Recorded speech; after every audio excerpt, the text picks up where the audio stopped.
Luella Miller by Mary E. Wilkins Freeman. Close to the village street stood the one-story house in which Luella Miller, who had an evil name in the village, had dwelt. She had been dead for years, yet there were those in the village who, in spite of the clearer light which comes on a vantage point from a long-past danger, half believed in the tale which they had heard from their childhood. In their hearts, although they scarcely would have owned it, was a survival of the wild horror and frenzied fear of their ancestors who had dwelt in the same age with Luella Miller. Young people, even, would stare with a shudder at the old house as they passed, and children never played around it as was their wont around an untenanted building. Not a window in the old Miller house was broken, the panes reflecting the morning sunlight in patches of emerald and blue, and the latch of the sagging front door was never lifted, although no bolt secured it. Since Luella Miller had been carried out of it, the house had had no tenant except one friendless old soul who had no choice between that and the far-off shelter of the open sky. This old woman, who had survived her kindred and friends, lived in the house 1 week. Then one morning no smoke came out of the chimney, and a body of neighbours, a score strong, entered and found her dead in her bed. There were dark whispers as to the cause of her death, and there were those who testified to an expression of fear so exalted that it showed forth the state of the departing soul upon the dead face. The old woman had been hale and hearty when she entered the house, and in 7 days she was dead. It seemed that she had fallen a victim to some uncanny power. The minister talked in the pulpit with covert severity against the sin of superstition. Still the belief prevailed. Not a soul in the village but would have chosen the almshouse rather than that dwelling. No vagrant, if he heard the tale, would seek shelter beneath that old roof, unhallowed by nearly half a century of superstitious fear. There was only one person in the village who had actually known Luella Miller. That person was a woman well over 80, but a marvel of vitality and unextinct youth. Straight as an arrow, with the spring of one recently let loose from the bow of life, she moved about the streets, and she always went to church, rain or shine.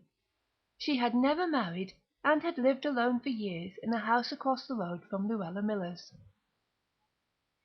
This woman had none of the garrulousness of age, but never in all her life had she ever held her tongue for any will save her own, and she never spared the truth when she essayed to present it. She it was who bore testimony to the life, evil, though possibly wittingly or designedly so, of Luella Miller, and to her personal appearance. When this old woman spoke, and she had the gift of description, although her thoughts were clothed in the rude vernacular of her native village, one could seem to see Luella Miller as she had really looked. According to this woman, Lydia Anderson by name, Luella Miller had been a beauty of a type rather unusual in New England. She had been a slight, pliant sort of creature, as ready with a strong yielding to fate, and as unbreakable as a willow. She had glimmering lengths of straight fair hair, which she wore softly looped around a long, lovely face. She had blue eyes full of soft pleading, little, slender, clinging hands, and a wonderful grace of motion and attitude. Luella Miller used to sit in a way nobody else could if they sat up and studied a week of Sundays, said Lydia Anderson, and it was a sight to see her walk. If one of them willows over there on the edge of the brook could start up and get its roots free of the ground and move off, it would go just as the way Luella Miller used to. She had a green shot silk she used to wear, too, and a hat with green ribbon streamers, and a lace veil blowing across her face and out sideways, and a green ribbon flying from her waist. That was what she came out bride in when she married Erastus Miller. Her name before she married was Hill. There was always a sight of L's in her name, married or single. Erastus Miller was good-looking, too, better looking than Luella. Sometimes I used to think that Luella wasn't so handsome after all. Erastus just about worshipped her. I used to know him pretty well. He lived next door to me, and we went to school together. Folks used to say he was waiting on me, but he wasn't. I never thought he was except once or twice when he said things that some girls might have suspected meant something. That was before Luella came here to teach the district school. It was funny how she came to get it, for folks said she hadn't any education, and that one of the big girls, Lottie Henderson, used to do all the teaching for her, while she sat back and did embroidery work on a cambric pocket handkerchief. Lottie Henderson was a real smart girl, a splendid scholar, and she just set her eyes by Luella, as all the girls did. Lottie would have made a real smart woman, but she died when Luella had been here about a year. Just faded away and died. Nobody knew what aided her. She dragged herself to that schoolhouse, and helped Luella teach till the very last minute. The committee all knew how Luella didn't do much of the work herself, but they winked at it. It wasn't long after Lottie died that Erastus married her. I always thought he hurried it up because she wasn't fit to teach. One of the big boys used to help her after Lottie died, but he hadn't much government, and the school didn't do very well, and Luella might have had to give it up, for the committee couldn't have shut their eyes to things much longer. The boy that helped her was a real honest, innocent sort of fellow, and he was a good scholar too. Folks said he overstudied, and that was the reason he took crazy the year after Luella married, but I don't know. And I don't know what made Erastus Miller go into consumption of the blood the year after he was married. Consumption wasn't in his family. He just grew weaker and weaker, and went almost bent double when he tried to wait on Luella, and he spoke feeble, like an old man. He worked terrible hard till the last, trying to save up a little to leave Luella. I've seen him out in the worst storms on a wood sled.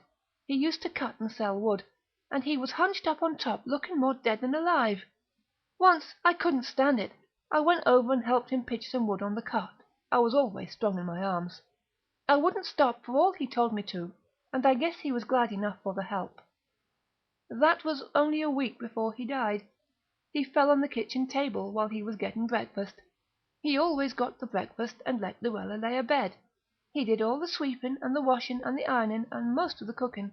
He couldn't bear to have Luella lift her finger, and she let him do for her. She lived like a queen for all the work she did. She didn't even do her sewing.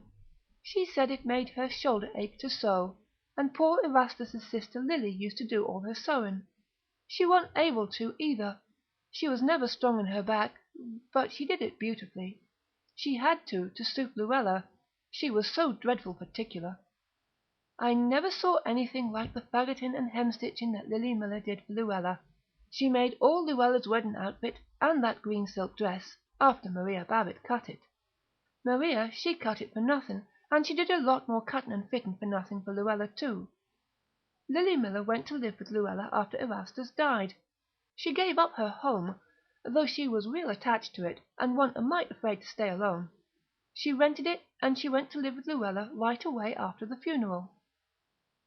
Then this old woman, Lydia Anderson, who remembered Luella Miller, would go on to relate the story of Lily Miller. It seemed that on the removal of Lily Miller to the house of her dead brother, to live with his widow, the village people first began to talk. This Lily Miller had been hardly past her first youth, and a most robust and blooming woman, rosy-cheeked, with curls of strong black hair overshadowing round, candid temples and bright dark eyes. It was not 6 months after she had taken up her residence with her sister-in-law that her rosy colour faded, and her pretty curves became wan hollows. White shadows began to show in the black rings of her hair, and the light died out of her eyes. Her features sharpened, and there were pathetic lines at her mouth, which yet wore always an expression of utter sweetness and even happiness. She was devoted to her sister. There was no doubt that she loved her with her whole heart, and was perfectly content in her service. It was her sole anxiety lest she should die and leave her alone. The way Lily Miller used to talk about Luella was enough to make you mad, and enough to make you cry, said Lydia Anderson. I've been in there sometimes toward the last, when she was too feeble to cook, and carried her some blancmange or custard, something I thought she might relish, and she'd thank me, and when I asked her how she was, say she felt better than she did yesterday, and asked me if I didn't think she looked better. Dreadful pitiful.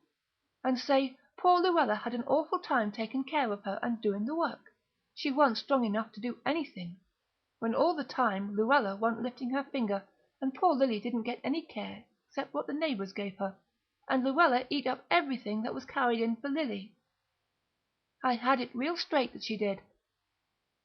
Luella used to just sit and cry and do nothing. She did act real fond of Lily, and she pined away considerable too. There were those that thought she'd go into a decline herself. But after Lily died her aunt, Abby Mixter, came, and then Luella picked up and grew as fat and rosy as ever. But poor Aunt Abby began to droop just the way Lily had, and I guess somebody wrote to her married daughter, Mrs. Sam Abbott, who lived in Bar, for she wrote her mother that she must leave right away and come and make her a visit. But Aunt Abby wouldn't go. I can see her now. She was a real good-looking woman, tall and large, with a big, square face, and a high forehead that looked of itself kind of benevolent and good. She just tended out on Luella as if she had been a baby, and when her married daughter sent for her she wouldn't stir 1 inch. She'd always thought a lot of her daughter, too, but she said Luella needed her, and her married daughter didn't. Her daughter kept writing and writing, but it didn't do any good. Finally she came, and when she saw how bad her mother looked, she broke down and cried, and all but went on her knees to have her come away. She spoke her mind out to Luella, too. She told her that she'd killed her husband and everybody that had anything to do with her, and she'd thank her to leave her mother alone. Luella went into hysterics, and Aunt Abby was so frightened that she called me after her daughter went. Mrs. Sam Abbott, she went away fairly crying out loud in the buggy. The neighbours heard her, and well she might, for she never saw her mother again alive.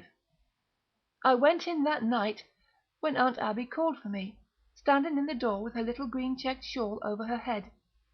I can see her now. Do come over here, Miss Anderson, she sung out, kind of gasping for breath. I didn't stop for anything. I put over as fast as I could, and when I got there, there was Luella, laughing and crying all together, and Aunt Abby trying to hush her. And all the time she herself was white as a sheet, and shaking so she could hardly stand. For the land's sakes, Mrs. Mixter, says I, you look worse than she does. You ain't fit to be up out of your bed. Oh, there ain't anything the matter with me, says she. Then she went on talking to Luella. There, don't, poor little lamb, says she. Aunt Abby is here. She ain't going away and leave you. Don't, poor little lamb. Do leave her with me, Mrs. Mixter, and you get back to bed, says I. For Aunt Abby had been laying down considerable lately, though somehow she contrived to do the work. I'm well enough, says she. Don't you think she had better have the doctor, Miss Anderson? The doctor, says I think you had better have the doctor. I think you need him much worse than some folks I could mention. And I looked right straight at Luella Miller, laughing and crying, and going on as if she was the centre of all creation. All the time she was acting so, seemed as if she was too sick to sense anything. She was keeping a sharp lookout as to how we took it out of the corner of one eye. I see her. You could never cheat me about Luella Miller. Finally I got real mad, and I ran home and I got a bottle of valerian I had, and I poured some boiling hot water on a handful of catnip, and I mixed up that catnip tea with most half a wine-glass of valerian, and I went with it over to Luella's. I marched right up to Luella, a-holding out of that cup, all smoking. Now, says I, Luella Miller, you swaller this. What is it? What is it? Oh, what is it? She sort of screeches out. Then she goes off a-laughing enough to kill. Poor lamb, poor little lamb, says Aunt Abby, standing over her, all kind of tottery, and trying to bathe her head with camphor. You swallow this right down, says I, and I didn't waste any ceremony. I just took hold of Luella Miller's chin, and I tipped her head back, and I caught her mouth open with laughing, and I clapped that cup to her lips, and I fairly hollered at her, "Swaller, swaller, swaller," and she gulped it right down. She had to, and I guess it did her good. Anyhow, she stopped crying and laughing, and let me put her to bed, and she went to sleep like a baby inside of half an hour. That was more than poor Aunt Abby did. She lay awake all that night, and I stayed with her, though she tried not to have me, said she wasn't sick enough for watchers. But I stayed. and I made some good cornmeal gruel, and I fed her a teaspoon every little while all night long. It seemed to me as if she was just dying from being all wore out.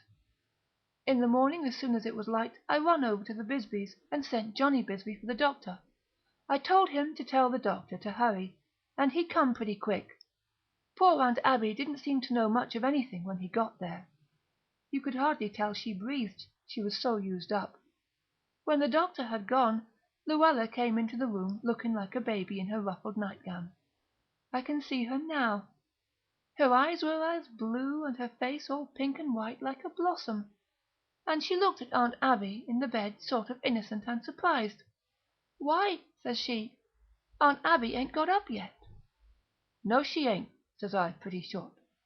"I thought I didn't smell the coffee," says Luella. "Coffee!" says I guess if you have coffee this morning, you'll make it yourself." "I never made the coffee in all my life," says she, dreadful astonished.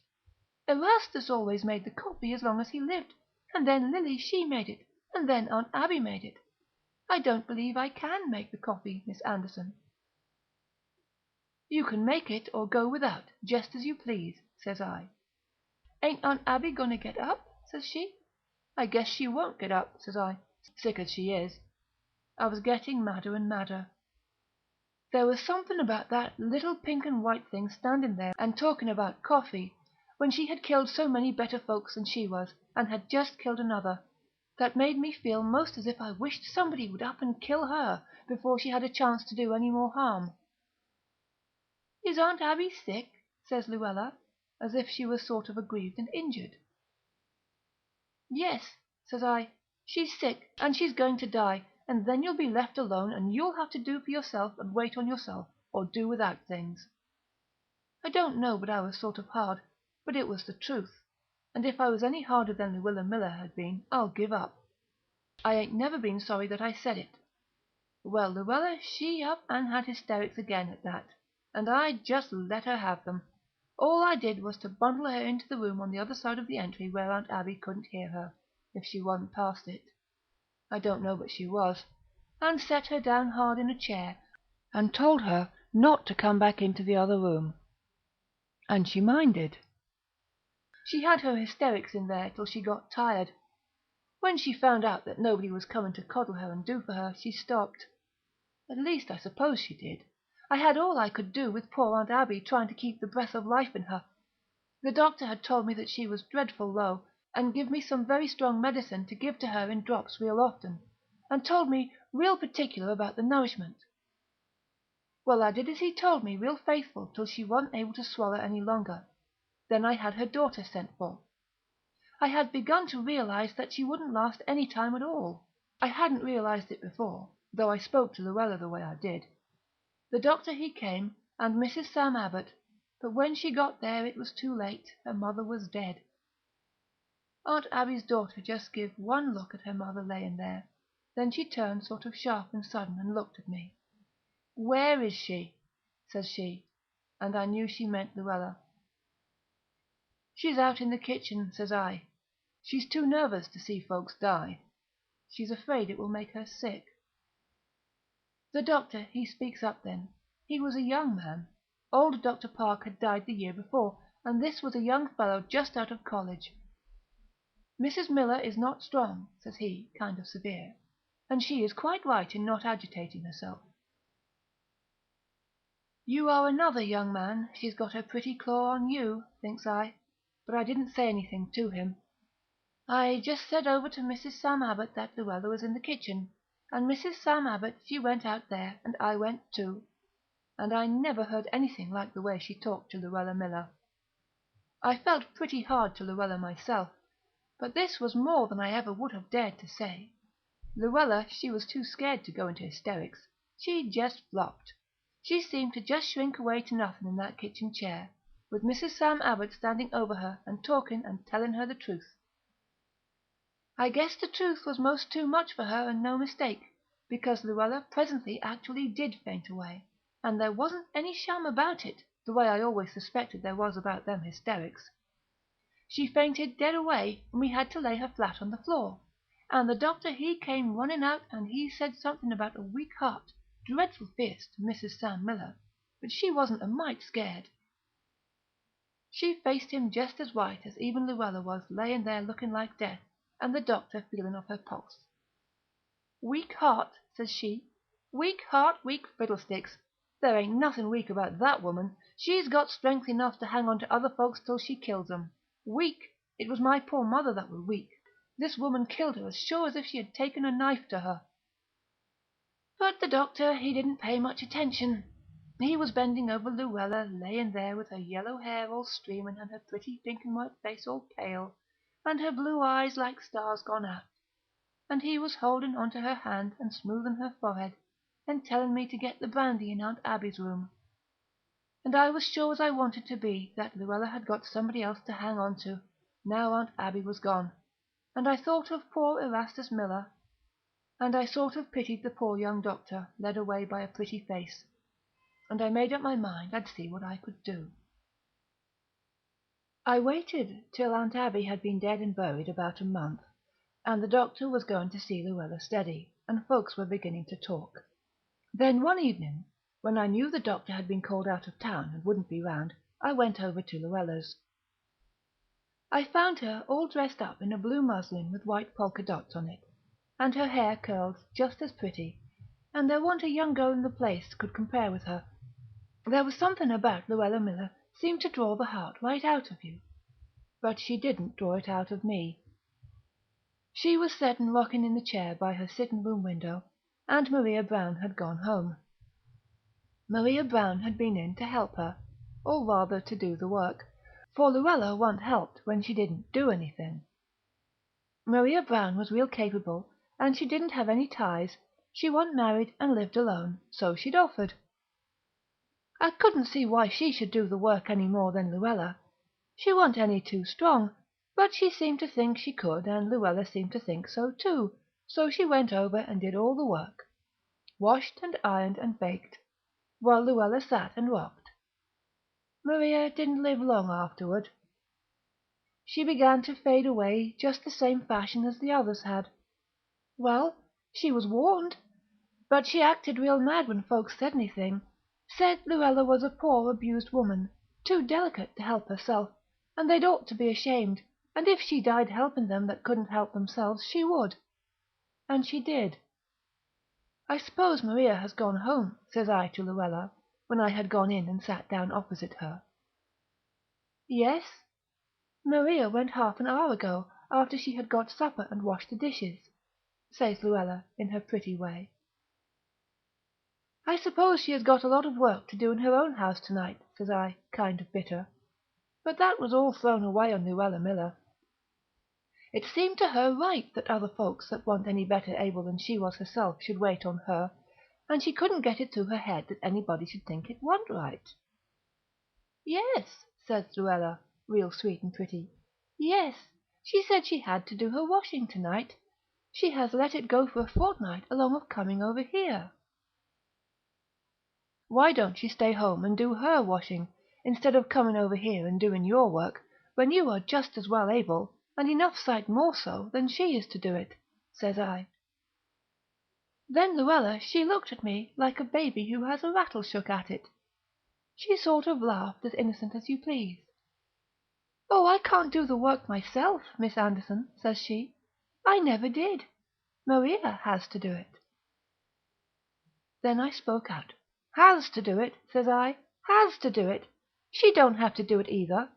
Maria Brown has her own home and enough to live on.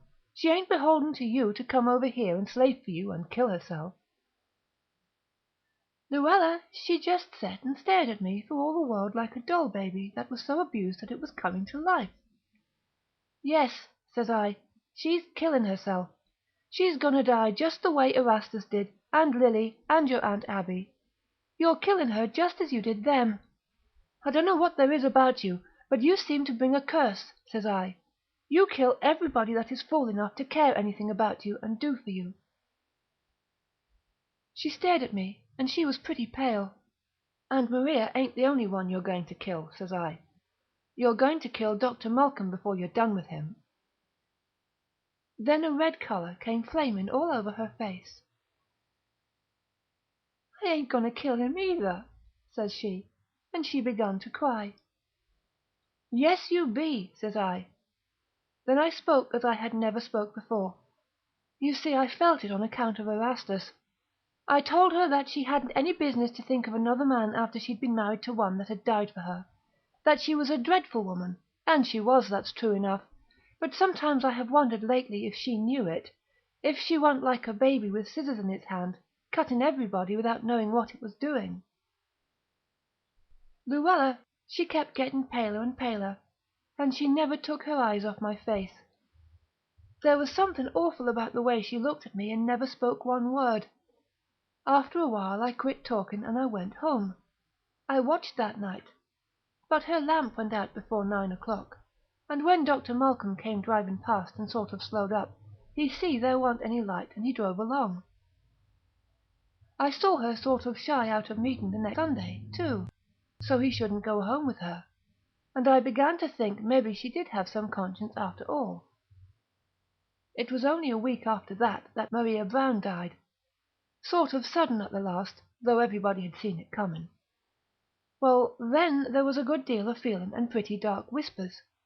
Folks said the days of witchcraft had come again, and they were pretty shy of Luella. She acted sort of offish to the doctor, and he didn't go there, and there wasn't anybody to do anything for her. I don't know how she did get along. I wouldn't go in there and offer to help her. Not because I was afraid of dying like the rest, but I thought she was just as well able to do her own work as I was to do it for her, and I thought it was about time she did it, and stopped killing other folks.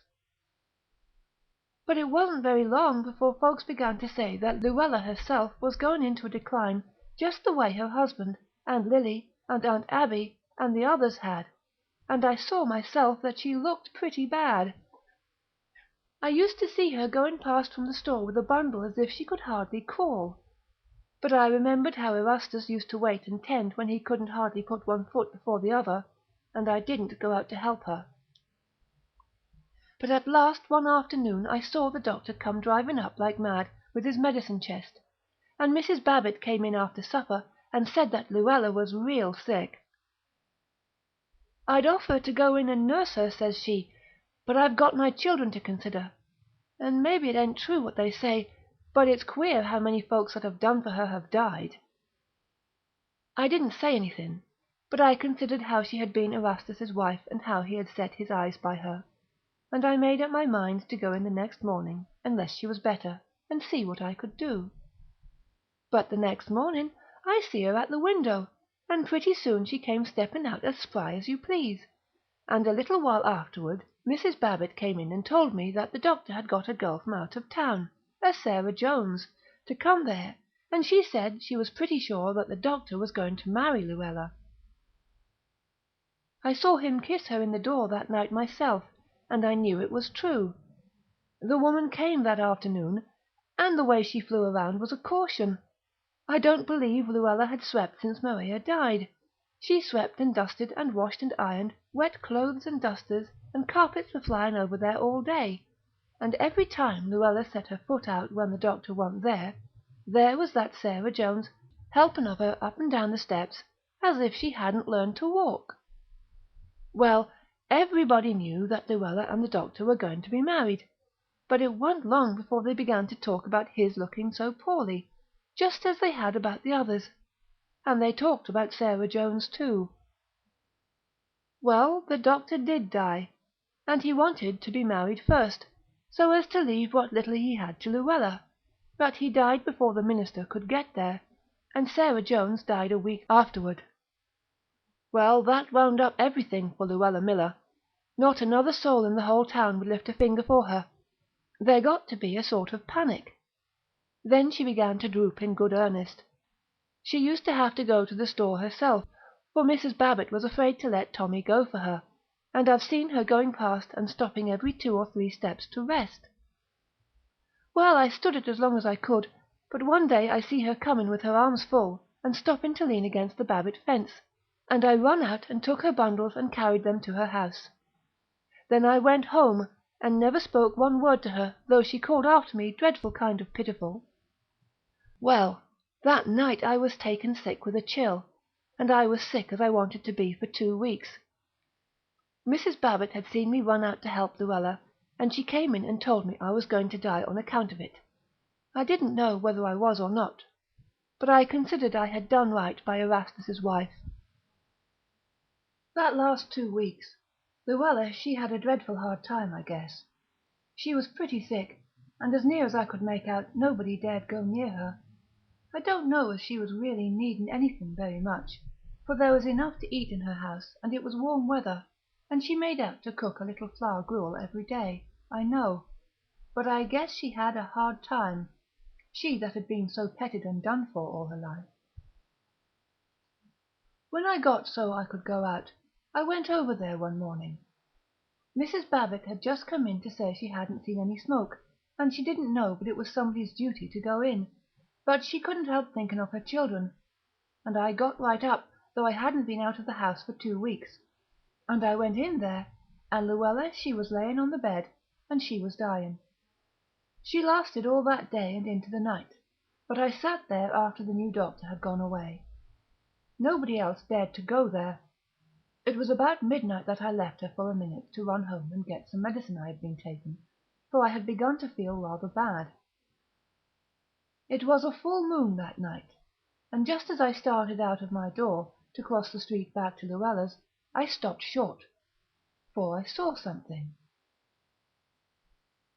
Lydia Anderson at this juncture always said with a certain defiance that she did not expect to be believed, and then proceeded in a hushed voice. I saw what I saw, and I know that I saw it, and I will swear on my deathbed that I saw it. I saw Luella Miller and Erastus Miller and Lily and Aunt Abby and Maria and the doctor and Sarah all going out of her door, and all but Luella shone white in the moonlight, and they were all helping her along till she seemed to fairly fly in the midst of them. Then it all disappeared. I stood a minute with my heart pounding, then I went over there. I thought of going for Mrs. Babbit, but I thought she'd be afraid, so I went alone, though I knew what had happened. Luella was layin' real peaceful, dead on her bed. This was the story that the old woman, Lydia Anderson, told, but the sequel was told by the people who survived her, and this is the tale which has become folklore in the village. Lydia Anderson died when she was 87. She had continued wonderfully hale and hearty for one of her years, until about 2 weeks before her death. One bright moonlit evening, she was sitting beside a window in her parlour when she made a sudden exclamation, and was out of the house and across the street before the neighbour who was taking care of her could stop her.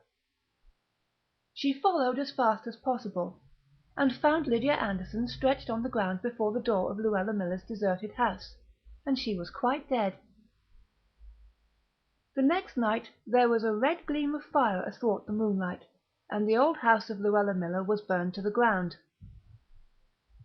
Nothing is now left of it except a few old cellar stones and a lilac bush, and in summer a helpless trail of morning glories among the weeds, which might be considered emblematic of Luella herself.